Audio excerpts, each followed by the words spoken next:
The puppy had maybe 30 seconds left. The anaconda's coils crushed tighter with each heartbeat, and the tiny golden retriever's yelps were fading to silence. From 50 yards away, a hunter watched helplessly through his rifle scope until a 400-pound silverback gorilla burst from the jungle. Then came the roar. A male lion, mane dark with rain, emerged from the opposite side. Natural enemies, ancient rivals, standing 10 feet apart with a dying puppy between them. The hunter's finger hovered over the trigger, but he couldn't move because what happened next broke every rule of nature he'd ever known. Stay with me on this one. You're going to want to see how this ends. And if stories of unlikely heroes touch your heart, subscribe now so you never miss one. X.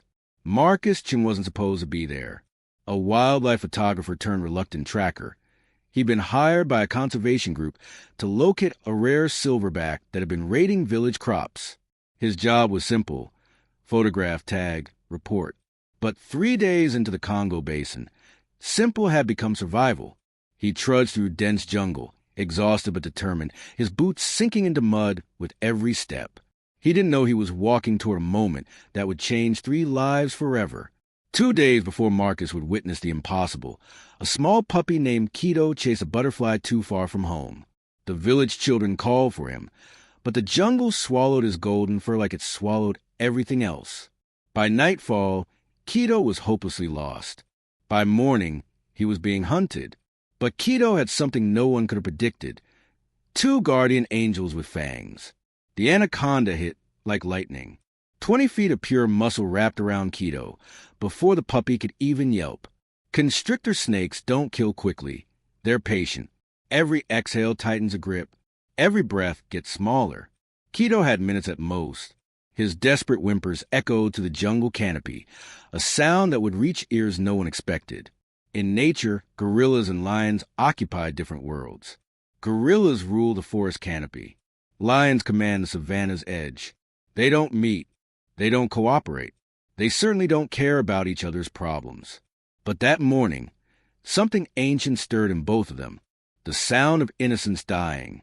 High in the trees, a massive silverback stopped mid-chew, his head snapping toward a stream below. Miles away at the jungle's edge, a scarred lion lifted his muzzle from the water, ears swiveling toward that same desperate cry. What happened next would take 4 minutes. For minutes that would be captured through a hunter's trembling rifle scope. For minutes that shouldn't have been possible. Marcus's heart hammered.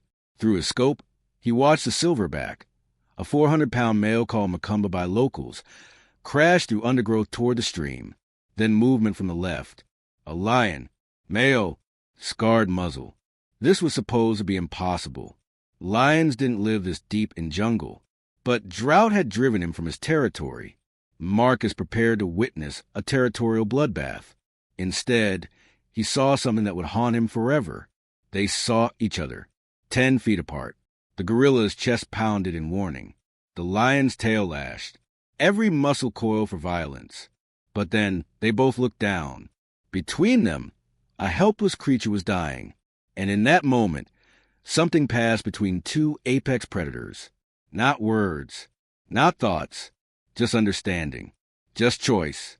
Marcus watched through a scope, barely breathing. Macumba the gorilla moved first, but not toward the lion.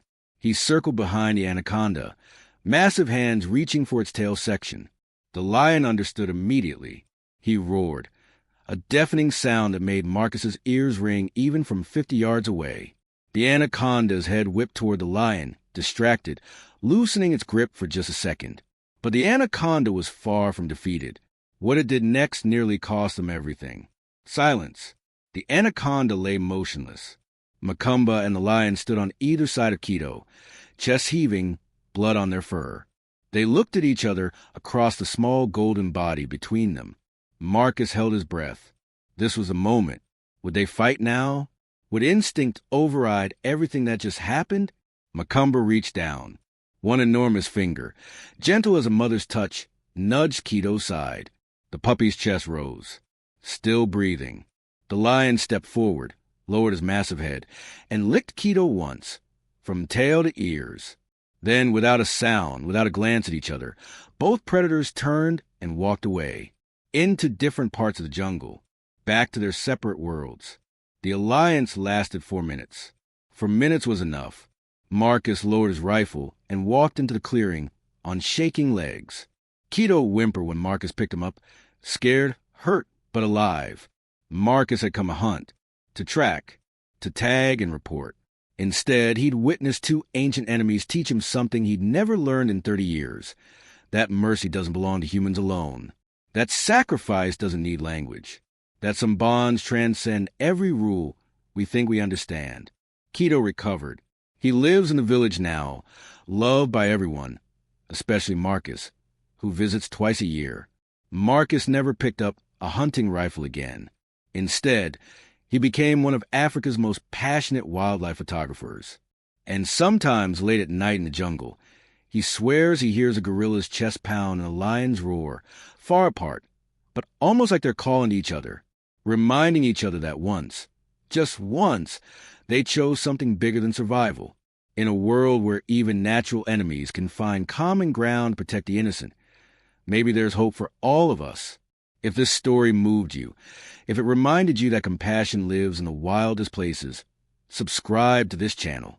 Every week, we share true stories of unlikely heroes, both human and animal, who prove that kindness is the strongest instinct of all. And here's a question for you. Was the anaconda the villain in this story? Or was it just doing what anacondas do, surviving? Drop your thoughts in the comments. Would you have intervened like Marcus was tempted to, or let nature take its course? There's no wrong answer, but I want to hear what you think. If you know someone who needs to hear a story about hope and unlikely heroes today, share this video with them. Sometimes we all need reminding that the world is bigger and more beautiful than we imagine. Until next time, keep believing in the impossible, because somewhere out there, it's happening.